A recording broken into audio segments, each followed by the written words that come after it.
like say the people that my father got to know and I got to know as a little boy, and as I grew up, my father died in 1970. He was just short of 68 years old. And like I say, he was young. He was fairly young. Yeah, like I say, when like I say, growing up there and meeting the people that he was so he loved his friends. My father loved his friends. When I know when one of them would pass away, my mother, he did the eulogy for the Progresista, and he became very good at it. And I don't know why, but every time somebody died, one of his friends died, he took me. I've been to funerals all my life.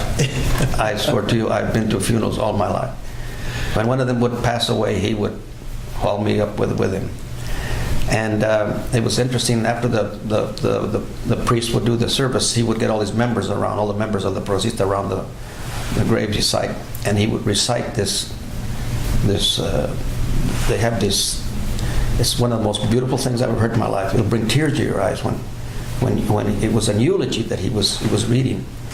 And whoever wrote this thing, this man wrote it from his heart. It's in Spanish, of course, and even if you didn't understand it, it'd bring tears to your eyes. And my dad was good at it. He got to the point where he could really recite this thing.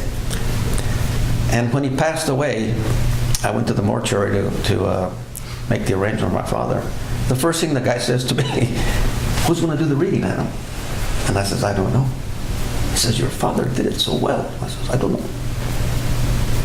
But anyway, he was quite a guy. I have some incredible fond memories of my father. Mm-hmm. But it was great. It was a great time. Did he ever think of, because most immigrants, when they come to this country, they always have that yearning to return home. Did he ever? Oh, no. He became a citizen in 1948. Uh-huh. He carried that flag on his heart. He had flags all over the shop. Oh, no. And he never missed an election. He never missed an election. My father was a true patriot, believe me. In 1948, he learned to speak English, of course, and he studied the Constitution and all that stuff. But in 1948, he became a citizen. It was one of the proudest days of his life.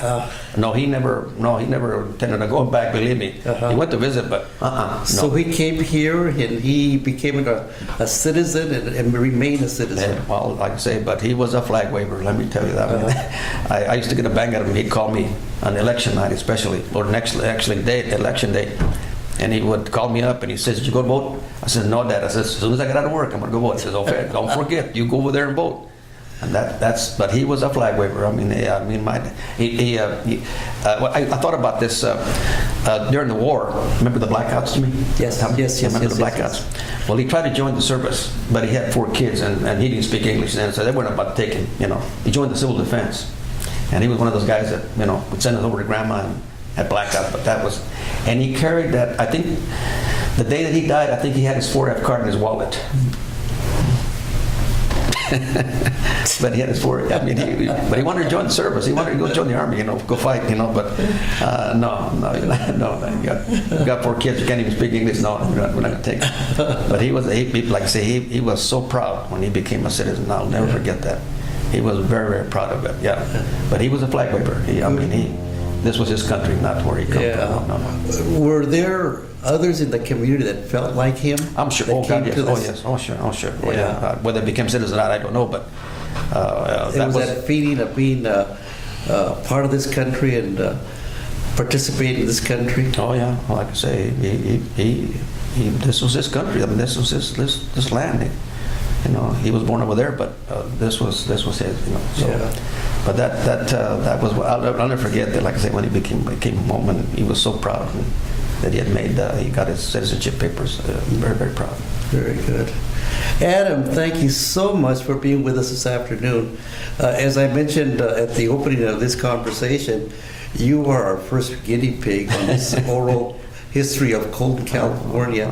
And well, I'm sure there's a lot of people that know a lot more than I do, believe me. Well, like I say, I just happen to be born in the middle of all the barullo, where all the the activities were going on, you know. The Broadway of South Colton. The music, I used to sit on the block wall fence that we have in front of the house, you know, and I'd wait for them to open the door so I could hear the bands playing. You know, they had some great bands there, you know. Well, were they swing bands? Oh, they were everything, you name it. Back when those days, it was mostly swing, you know, but great bands in there. You remember that, you know, built great band, but I'd wait for them to open the door so I could hear the music, you know. Dennis Brown. All of them guys that come in there, oh.